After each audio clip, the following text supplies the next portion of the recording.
श्रील प्रभुपाद की जय।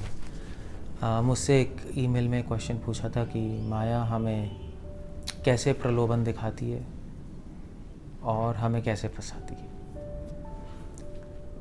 तो इसका सीधा साधा उत्तर ये है कि माया तो वैसे हमें प्रलोभन देती है पैसे के रूप में, धन के रूप में, मतलब या स्त्री के रूप में, या फॉलोअर्स के रूप में, पूजा लाभ प्रतिष्ठा, या एजुकेशन के रूप में भी कि इतना ज़्यादा एजुकेशन ले लो, डिग्री ले लो, आगे बढ़ जाओ।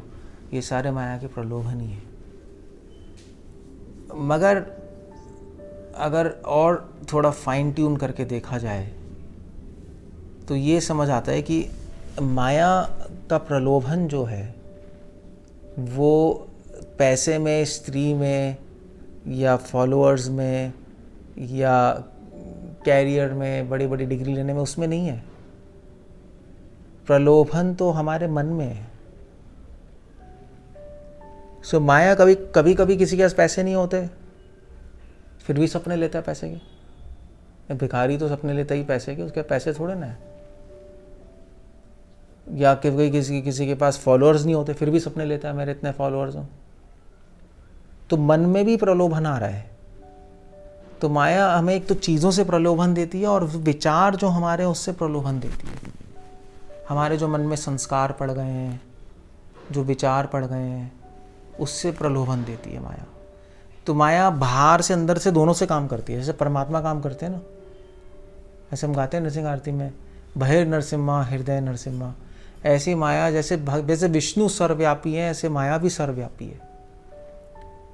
तो बाहर से जैसे गुरु बाहर से गुरु के रूप में होते हैं, अंदर से चैत्य गुरु परमात्मा के रूप में गाइडेंस देते हैं।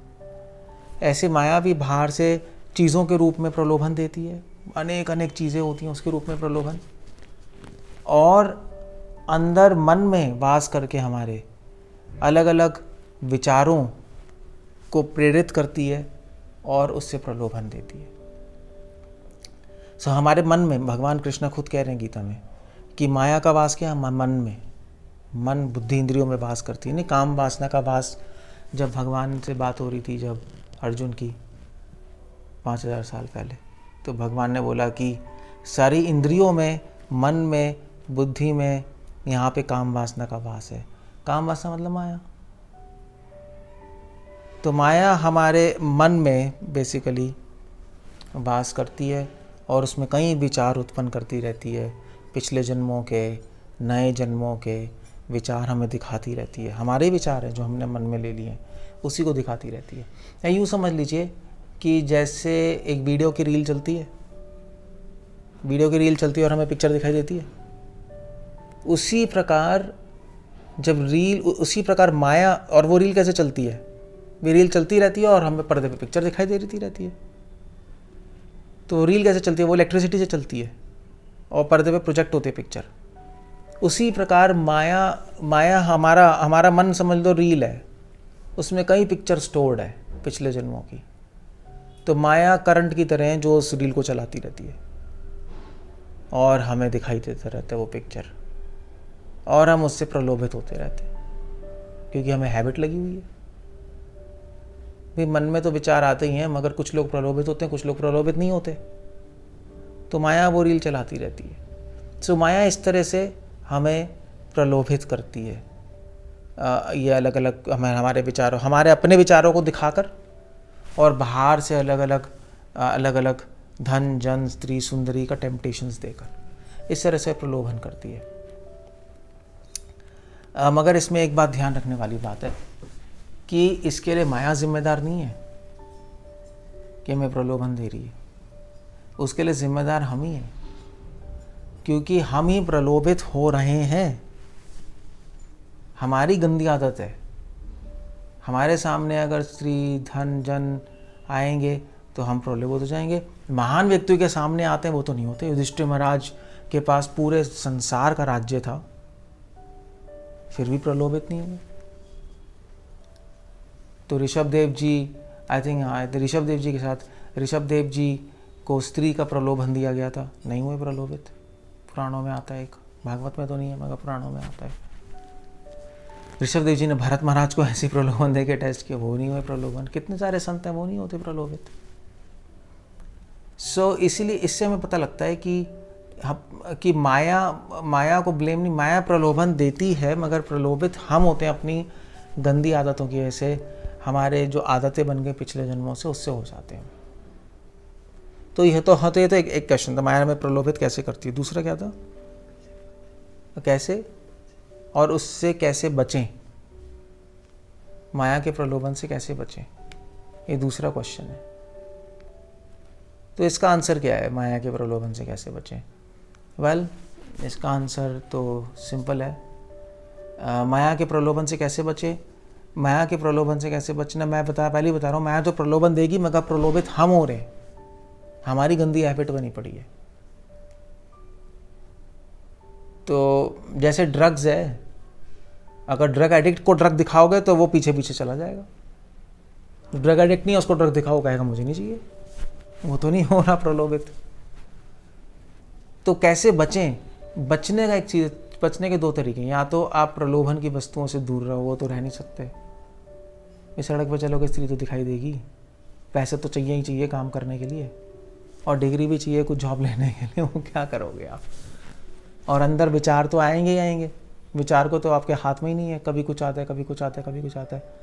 हम काम कर सकते हैं ना संसार पे ना अपने मन पे ज़्यादा, क्योंकि वो तो चलता ही रहेगा। अपने पे काम कर सकते हैं, अपनी आत्मा पे, अपनी गंदी आदत पे, जिससे हम प्रलोभित हो रहे हैं। तो अगर हमारी आदत खत्म हो जाएगी वो प्रलोभन होने की, तो फिर चीज़ें भी रहेंगी, विचार भी रहेंगे, मगर हमें कुछ नहीं होगा। अब आदत कैसे खत्म होगी? उसकी दवाई है हरे कृष्णा मंत्र। वही चैतन्य प्रभु ने कहा, श्रवण कीर्तन से आदत खराब होगी। सही चीज़ सुनेंगे, अगर हम सुनेंगे कि इन चीज़ों में कुछ नहीं रखा है, भगवान के धाम जाओ, भगवान का धाम नित्य है, हमें तो वहाँ जाना है, संसार हमारा घर ही नहीं है, हम बेकार में इन चीज़ों के पीछे घूम रहे हैं। ये अनित्य चीज़ है, अशाश्वत चीज़ है, दुखमय है। शाश्वत चीज़ों के पीछे जाओ, नित्य चीज़ों के पीछे जाओ, तो अपने आप ही प्रलोभन कम होगा। श्रवणम, सही चीज़ सुने, भी गलत चीज़ सुनने से तो प्रलोभित होता है ना आदमी। और फिर उसके बाद उससे हमारा हैबिट ख़त्म होगी, हमें पता लगेगा कि ये प्रॉब्लम्स हैं, दोष हैं। तो दोष चीज़ों में, इन संसार की चीज़ों में और हमारे विचारों में जब हम दोष देखेंगे तो श्रवणम से पता लगेगा, जो शास्त्र सुनेंगे तो हमारा प्रलोभन कम हो जाएगा। और दूसरा कीर्तनम, ऑफ कोर्स, भगवान का नाम लेने से पावर मिलती है, भगवान का नाम लेने से स्ट्रेंथ आती है, तो उससे प्रलोभन कम होता है। तो इस तरह से हमारा प्रलोभन कम हो सकता है, और हम लोग श्रवण कीर्तन करने से, और हम लोग इस माया से बच सकते हैं। तो बात, संसार भी रहेगा, आपका मन भी रहेगा, विचार भी रहेंगे, बस आप उसकी तरफ आकर्षित नहीं होंगे। जैसे एक और उदाहरण ले लीजिए, जैसे ड्रग आदमी ड्रग पीता है तो उसको फिर ड्रग डी एडिक्शन कैंप में डाला जाता है, तो ड्रग से दूर रखते हैं उसको, मगर फिर भी उसकी हैबिट बनी रहती है शरीर की भी। और फिर उसको फिर जब ड्रग्स हटाते हैं उसको तो उसको विड्रॉल सिम्टम्स होते हैं, पेट में दर्द हो रहा है, सर में दर्द हो रहा है, फिर पकड़ के रखते हैं उसको, नहीं, अब इलेक्ट्रिक करंट देते हैं, पागल हो जाता है वो बिना ड्रग्स के, दूर रखते हैं ड्रग्स से। और फिर उसको दवाइयाँ भी एडमिट से चलाते हैं, मेडिकेशंस, कि ड्रग की हालत खराब, और फिर काउंसलिंग भी करते हैं, उसको समझाते हैं, देखो ड्रग से ऐसा होगा, तुम मर जाओगे, वीक हो जाओगे। श्रवणम कीर्तनम उसका भी होता है, उसको काउंसलिंग देते हैं, और कीर्तन के रूप में हम तो मेडिसिन, हरि नाम ले रहे हैं, वहाँ पे फिर मेडिसिन उसकी, उनकी अपनी मेडिसिन होती हैं, वो देते हैं, तब उसकी ड्रग छूट जाती है। ऐसे यहाँ पर भी है। तो आप थोड़ा सा अपने आप को गंदी चीज़ों से दूर रखो। देखो, धन जन स्त्री से तो दूर नहीं रह सकते, विचारों से दूर नहीं हो सकते, मगर एक खराब संग से दूर हो सकते हैं हम, ये तो कर ही सकते हैं।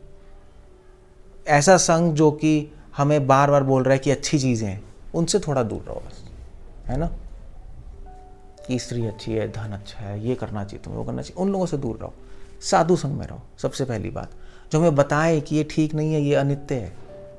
और दूसरा है, ऑफकोर्स साधु संग में रह के क्या करो, श्रवणम मैंने बताया, और दूसरा कीर्तनम, भगवान का नाम लो, तो उससे स्ट्रेंथ मिलती है, उससे धीरे धीरे हमारा चेतोदर्पण मार्जन, हमारी गंदी हैबिट्स दूर हो जाती हैं, वो दवाई की तरह काम करता है, बस ठीक हो जाएंगे हम। That's simple. मगर थोड़ा टाइम लगेगा, ऐसा नहीं अब लेक्चर सुन के आप अगले दिन ठीक हो जाओगे, ऐसा भी नहीं है, थोड़ा समय लगता है, तो उसका भी ध्यान रखिएगा आप। थोड़ा धैर्य चाहिए होता है, टाइम लगती है चीज़ों को, मगर निश्चित रूप से श्रवण कीर्तन काम करता है। धीरे धीरे धीरे कम होगा, आप ऐसे नहीं अगले दिन आप पूरे मुक्त हो जाएंगे। थोड़ा धैर्य, साथ साथ उत्साह और निश्चय, और फिर अपने आप ही माया के चंगुल से धीरे धीरे छूट जाएंगे। हो सकता है बीच बीच में आपको प्रलोभन हो भी, श्रवण कीर्तन करते हुए भी आप गिर भी जाओ, नहीं ऐसा भी है, प्रलोभित भी हो ही जाते हैं। तो आप कहोगे कि श्रवण दवाई काम नहीं कर रही, दवाई काम कर रही है भाई। जब कैंसर होता है तो दवाई लेनी पड़ती है, और दवाई, दर्द भी होता है, डॉक्टर कहता है लेते रहो, काम कर रही है दवाई, तुम्हें नहीं पता लग रहा, और फिर 5 साल दवाई लेनी पड़ती है, 3-4 साल, तब जाके उसका प्रभाव आता है। तो हमें तो बीमारी है, प्रलोभन होने की बीमारी है, तो हमें करोड़ों जन्मों से लगी है ना, तो दवाई काम कर रही है, हमें नहीं पता लग रहा, धीरे धीरे धीरे धीरे काम करेगी, और फिर आपको धीरे धीरे उसका प्रभाव भी आ जाएगा, मगर टाइम के साथ आएगा। और आप लेते रहोगे, छोड़ोगे नहीं, तो बिल्कुल ठीक हो जाएंगे। ये तरीका है माया के प्रलोभन से बचने का। हरे कृष्ण। श्रील प्रभुपाद की जय।